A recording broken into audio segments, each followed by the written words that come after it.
係簡嘉琪。法官大人現在控告被告陳小珠於2009年6月30日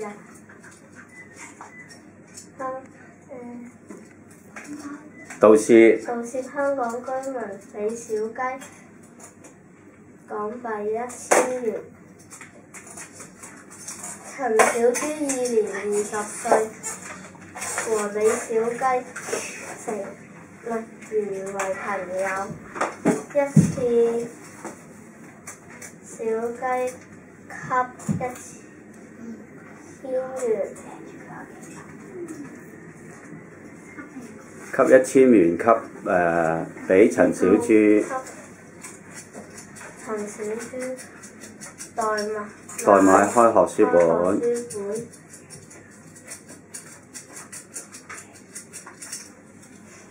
陳小珠非但沒有買開學書本，還把錢花光了。係。報警，警方拘捕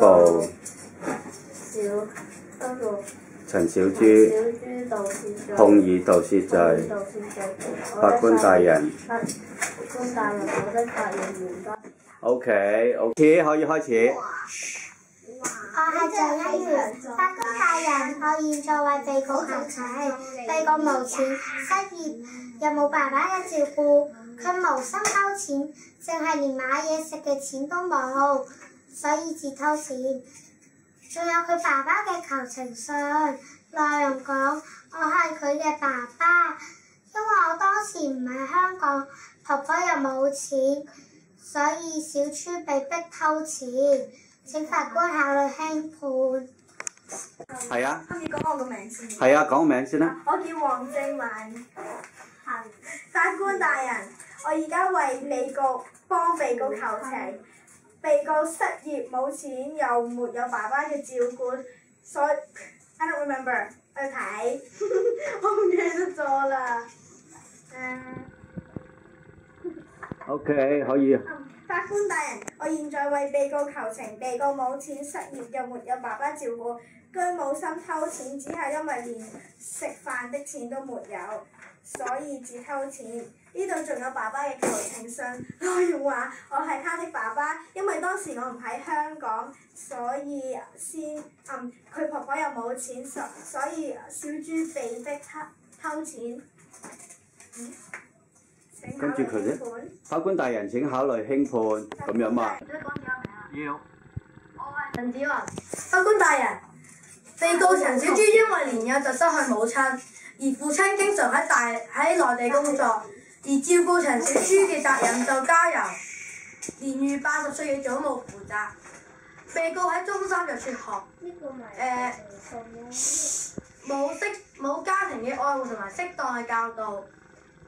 而且因為得中三學歷，求生技能有限，令到佢每份工作嘅薪金都好少。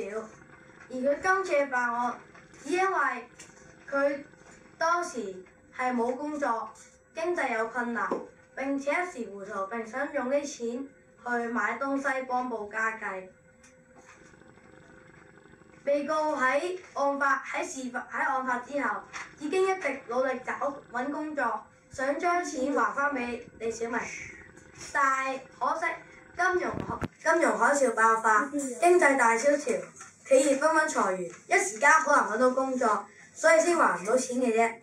呢度有被告父親同埋佢現時僱主 XX 茶餐廳嘅老闆嘅求情信。希望法官從輕發落，我嘅發言完畢。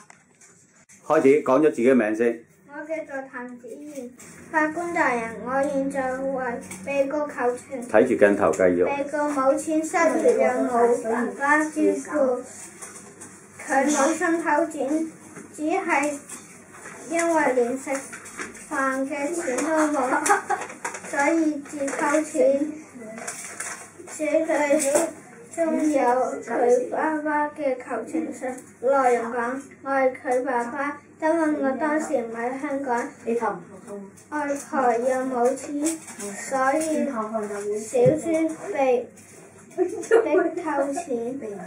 請法官考慮輕判。我係李兆俊，現在控告被告陳小豬於2008年8月8日盜竊香港居民李小明2000元。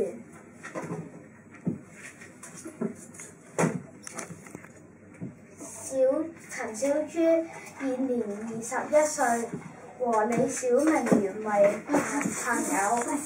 一次，小明給小豬2000元，係他購買開空書本。隻手唔好擺後邊。小豬沒有購買開空書本。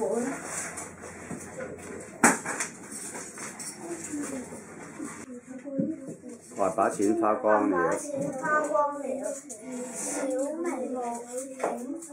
警方拘捕小豬，控以盜竊罪。